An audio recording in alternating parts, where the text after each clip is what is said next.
क्या आप knee replacement कराने के बारे में सोच रहे हैं और नी के इम्प्लांट्स को लेकर कंफ्यूज हैं कि वो कौन सा इम्प्लांट होगा जो आपके बॉडी के लिए सूटेबल होगा, उसकी कॉस्टिंग क्या पड़ेगी? नमस्कार, मैं हूं डॉक्टर प्रीतेश चौधरी और आज की वीडियो में हम बात करेंगे नी रिप्लेसमेंट में यूज़ होने वाले इम्प्लांट्स के बारे में। जैसे घर बनाने के लिए अच्छे मटेरियल की ज़रूरत होती है जिससे कि घर मजबूत बने और लंबा चले, उसी तरीके से नी रिप्लेसमेंट में आपकी बॉडी के लिए जो सूटेबल इम्प्लांट है वो यूज़ होना बहुत ज़रूरी है। अगर क्वालिटी ऑफ इम्प्लांट अच्छा होगा तो आपकी बॉडी में फंक्शनैलिटी अच्छी आएगी और आपकी लाइफ की क्वालिटी भी अच्छी रहेगी। तो चलिए जानते हैं नी रिप्लेसमेंट क्या होता है। जब हमारे जांघ की डिस्टल पार्ट की हड्डी, जिसे डिस्टल फीमर बोलते हैं, और प्रॉक्सिमल टिबिया, इसके आर्टिकुलर सरफेस डैमेज हो जाती है या घिसा जाती है, तो उस आर्टिकुलर सरफेस को बदल के वहाँ पर हम मेटल की कैप लगा देते हैं और बीच में एक पॉली का स्पेसर डालते हैं जिसके थ्रू ये पूरा नी रिप्लेस हो जाता है। इसी को हम नी रिप्लेसमेंट या घुटना प्रत्यारोपण बोलते हैं। अब ये अलग अलग टेक्निक्स से किया जाता है। एक तो जिग के थ्रू कन्वेंशनल टेक्निक के द्वारा, अभी लेटेस्ट में रोबोटिक टेक्निक आई है, या मिनिमल इन्वेसिव टेक्निक के द्वारा। तो ये सब टेक्निक्स आपके नी को अच्छे से बदलने के लिए काम आती है, पर इसके साथ ही जो इम्प्लांट यूज़ हो वो आपकी बॉडी के लिए सूटेबल हो, वो होना बहुत ज़रूरी होता है। जब भी आप अपने डॉक्टर का चयन कर ले तो डॉक्टर के साथ मिल कर के आपके बॉडी के लिए किस टाइप का इम्प्लांट ज़्यादा उपयुक्त है, उसका चयन करना बहुत ज़रूरी होता है। तो चलिए हम जानते हैं नी रिप्लेसमेंट में यूज़ होने वाले इम्प्लांट्स के बारे में, जिसको हम अलग अलग तरीके से कैसे डिफ्रेंशिएट कर सकते हैं या किस टाइप में बांट सकते हैं। पहला नी रिप्लेसमेंट में इम्प्लांट अनसीमेंटेड होता है या सीमेंटेड होता है। जब जो कैप है उसको बोन्स पर सीमेंट के थ्रू लगाया जाता है तो उसे सीमेंटेड इम्प्लांटेशन कहते हैं, और जब यहाँ पर पोरस कोटिंग होती है और डायरेक्ट बोन्स पर फिट किया जाता है वो कैप्स, तो जिसमें बोन ग्रोथ हो सके, तो उसे अनसीमेंटेड इम्प्लांट कहते हैं।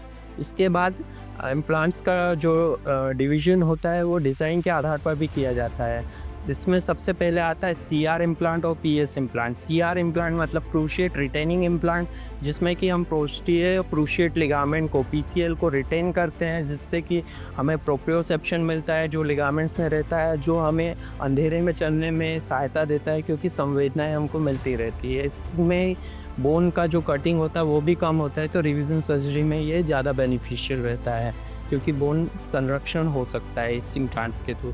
पीएस इम्प्लांट, जिसमें पीसीएल को हम सेक्रीफाइस कर देते हैं, इस इम्प्लांट में हम लोग ज़्यादा बोन काटते हैं, पर इसमें स्टेबिलिटी अच्छी रहती है, पर इसमें घिसाव सीआर के तुलना में ज़्यादा होता है।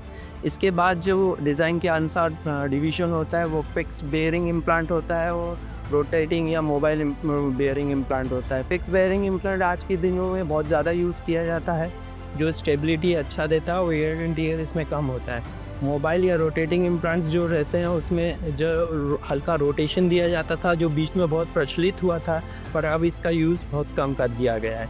इसके बाद आता है हाई फ्लेक्स नी, जिसमें डिज़ाइन ऐसा किया गया है कि हमको नी का फ्लेक्शन, जो मोमेंट है नी का मोड़ने का, वो ज़्यादा मिलता है। 130 या उससे भी ज़्यादा हम लोगों को मोमेंट मिल जाता है।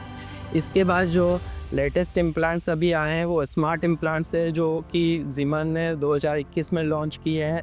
ये इम्प्लांट्स को पर्सोना आईक्यू करके लॉन्च किया गया है। ये इम्प्लांट्स लगाने के बाद मोमेंट्स कैसा हो रहा है, उस इम्प्लांट का परफॉर्मेंस क्या है और क्या त्रुटियाँ आ रही है, वो हमको अर्ली बता देता है, जिसमें अगर हमको कुछ चेंजेस करना रहे तो हम ये कर सकते हैं। इस टाइप से अलग अलग डिज़ाइंस के इम्प्लांट्स आए हैं।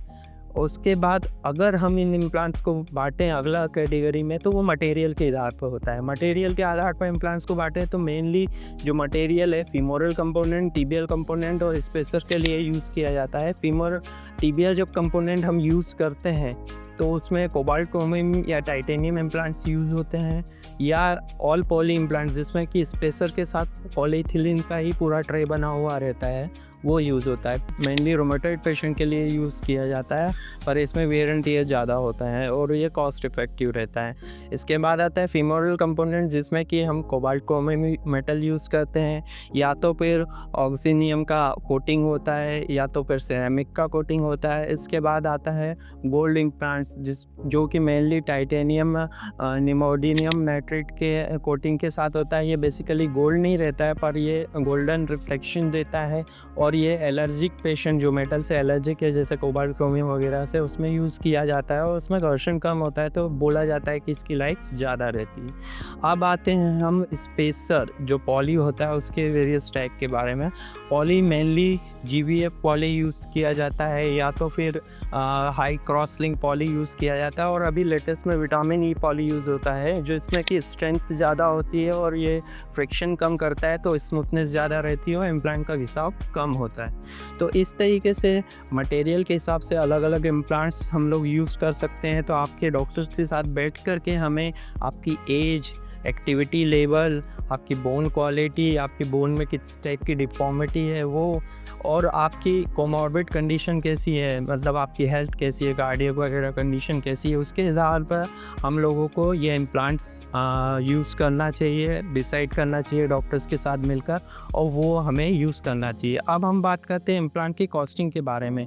ये इम्प्लांट वेरियस अलग अलग कंपनियों के आते हैं, पर गवर्नमेंट के द्वारा इसमें कैपिंग कर देने के बाद में कोबाल्ट, क्रोमियम जो इम्प्लांट होते हैं, इसमें सब कंपनियों की प्राइसेस नॉर्मल एक गवर्नमेंट कोटिंग में आ गई है। बट अगर इसके बाद अगर कोई स्पेशल इम्प्लांट में से कोटिंग वाले गोल्ड इम्प्लांट या स्मार्ट इम्प्लांट्स यूज़ होते हैं, तो उनकी प्राइसेस वेरियस अलग अलग उसमें चेंजेस होती रहती है। तो इस तरीके से अपने डॉक्टर के साथ बैठें, आपकी बॉडी के हिसाब से जो अच्छा इम्प्लांट है वो सिलेक्ट करें और उसका अपने घुटना प्रत्यारोपण में यूज़ करें, ताकि आपका इम्प्लांट क्वालिटी अच्छी रहेगी तो आपका क्वालिटी ऑफ लाइफ भी अच्छा रहेगा। तो इस वीडियो में हम लोगों ने नी के इम्प्लांट्स के बारे में बहुत कुछ कवर करने का संक्षिप्त में ट्राई किया है, जो आपके समझ में आए, आपके लिए हेल्पफुल रहे। तो अगर ये वीडियो आपके लिए हेल्पफुल है तो प्लीज़ लाइक और शेयर करें, सब्सक्राइब करें, और अगर आप हमसे फिर भी और कुछ जानना चाहते हैं तो कमेंट करें या हमसे कांटेक्ट करें।